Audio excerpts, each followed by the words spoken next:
immigration done in Pakistan in the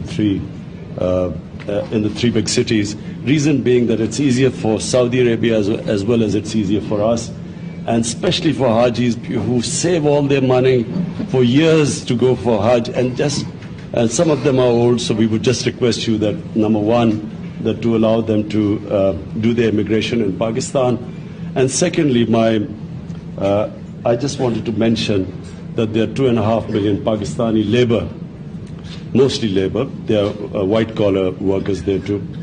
And I just want to say, Your Highness, that these are people very close to my heart. They are very special people who leave their families, who take all the trouble just to go away to earn a livelihood for their families.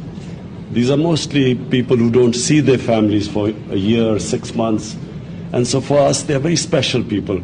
And we would just request you that,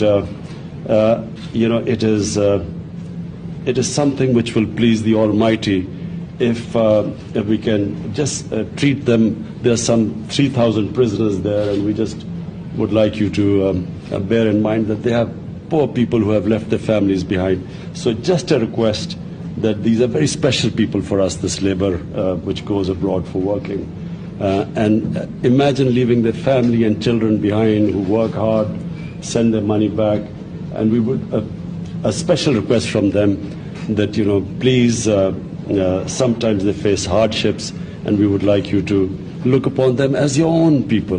Basically, we feel that this close affinity to Saudi Arabia, we feel that your people are brothers, and we would just like you to have that same feeling for them. Thank you very much. Mr. Prime Minister, just want to rest assured that just consider me in Saudi Arabia the ambassador of Pakistan, and we cannot